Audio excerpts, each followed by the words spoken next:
kembali lagi di Risalah Ramadan. Semoga berkah bermanfaat ya, amin. Seperti obrolan kita hari ini, semoga bisa ngerem gitu dikit ya. Bibit-bibit yang sudah ada dan tumbuh.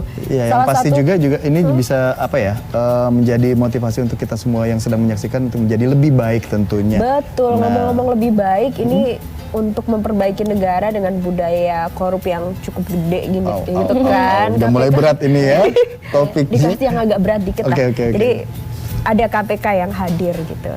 Tapi koruptor nyatanya ada KPK juga bukan makin berkurang, merajalela dan nggak ada ketakutan sama sekali. Bahkan dari yang tingkat daerah sampai pusat banyak semuanya ada yang kena. Jadi, ini gimana sih? Adanya budaya korupsi seperti ini atau saling mencuri, saling sikut sana sikut sini, bahkan bisa nanti ada penipuan terus kecurangan karena tidak bisa mengendalikan nafsunya, dia ada sifat tamak di dalam dirinya. Susah. Kalau seseorang sudah punya sifat tamak itu susah karena tadi tamak itu kan penyakit hati. Berarti seseorang itu hatinya sedang sakit. Kalau hatinya sedang sakit, yang diobati harus hatinya. Sedangkan hati manusia itu cenderung bolak-balik berubah-ubah. Maka bagaimana untuk menstabilkan hati setiap manusia? Ya harusnya ini manusia harus sadar bahwa dunia ini tidak pernah kekal. Kenapa mereka korupsi? Karena dia merasa akan lama di dunia. Padahal kalau dia menjadi seorang pejabat, berapa lama sih jabatannya? Kalau saat ini dia kaya, berapa lama sih kekayaan ada pada usia kita? Makanya dalam zaman Rasulullah sudah ada kisahnya. Seperti Sa'labah, Qarun yang ditenggelamkan oleh Allah beserta buminya ini. Semuanya ditenggelamkan oleh Allah di dasar bumi karena apa? Pada saat itu kan sahabat Rasulullah bernama Sa'labah itu sangat miskin. Ketika sholat berjamaah, Sa'labah ini selalu diperhatikan Rasulullah itu selalu pulang cepat. Maka ketika dipanggil Rasulullah, Sa'labah saya perhatikan kamu kalau sholat kok pulangnya cepat. Kenapa ya Rasulullah? Ini kain yang saya pakai cuma satu, maka harus gantian sama istri saya. Maka tolong Rasulullah doakan saya supaya kaya. Kata Rasulullah, nggak usah kaya, nanti khawatir kamu tidak pandai bersyukur nikmat Allah. Maka ketika Sa'labah didoakan oleh Rasulullah, Rasulullah doanya manjur dong. Langsung menjadi seorang kaya dengan kekayaannya yang begitu numpuk saking kayanya. Maka salah satu sahabat Rasulullah memanggil Sa'labah suruh bayar zakat. Tapi Sa'labah nggak mau, nggak mau karena dia merasa, lah kalau saya zakat bagaimana nanti berkurang harta saya, seperti itu. Maka orang yang korupsi tadi sama dalam jiwanya itu karena ketidakpuasan apa yang telah dimilikinya. Kalau seseorang sudah tidak puas, maka sikut sana sikut sini pasti ada, saling menenggelamkan ada, bahkan bisa nyawa taruhannya karena dia tidak mau apa yang dimiliki itu diraih oleh orang lain karena ketidakpuasan rakus tamak seperti mungkin itu. Juga ada sempat ada buah pikiran nih bahwa untuk menyelamatkan anak dan cucunya mungkin bisa. Kan padahal kan melalui harta seperti padahal itu kata Rasulullah rakus itu sifat yang sangat hina. Jadi benih-benih kehinaan manusia itu tidak akan muncul kecuali ada dalam jiwanya itu benih ketamakan. Jadi kalau sudah ada sifat tamak, maka tunggu kehancuran. Karena ada kisahnya, ada seorang pemuda yang ngikutin ulama. Maka ketika ulama itu punya dua roti, yang satu dimakan berdua, tinggal satu, ditinggal ulamanya pergi, ternyata roti itu sudah hilang. Padahal dimakan pemuda itu, ulama itu tahu, tapi pemuda itu nggak ngaku. Maka ketika ulama itu diberikan oleh Allah kelebihan, menjadikan batu diubah menjadi sebuah emas yang besar banyak, maka kata ulama emas ini nanti akan saya bagi 3. Kok bagi 3? Kita kan berdua. Iya, yang satu buat saya, yang satu buat kamu, yang satu buat yang makan roti. Maka dia ngaku bahwa dia makan roti. Maka kata ulama, kalau gitu kamu bukan pilih akhirat tapi pilih dunia, bawa ini emas semuanya. Maka dibawa orang itu emas yang beberapa karung, banyak karung.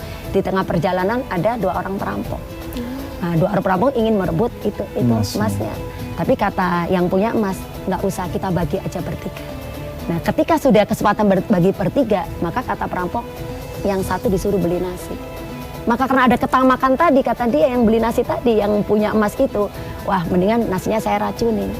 Sehingga nanti 2 orang perampok mati, dua-duanya saya, emasnya semuanya. Kata si perampok yang 2, sebelum orang itu datang, kita bunuh saja.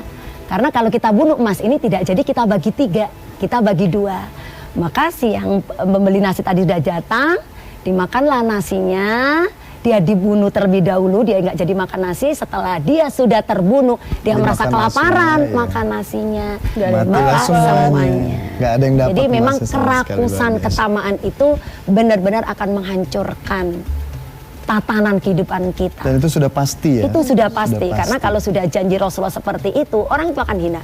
Makanya manusia itu harus menghilangkan. Makanya orang korupsi karena tidak bersyukur kepada Allah. Padahal semuanya sudah dijamin, rumah gratis, bensin gratis, barangkali semuanya serba gratis. Kok masih kurang? Kenapa? Karena hatinya sakit.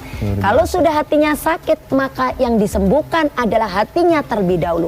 Kalau hatinya belum sembuh, maka ketamaan ini akan terus muncul, terus muncul, terus muncul. Kalau sudah muncul, maka hatinya keras, membatu, susah sudah. Tadi salah satu yang sudah disinggung dengan membayar zakat ya. Iya. Nah, apakah memang dengan membayar zakat ini bisa melunturkan sifat makan manusia? Karena salah satu Allah memerintahkan setiap manusia yang berzakat dalam surat At-Taubah ayat 103 adalah watu tohirukum watu zakihim biya.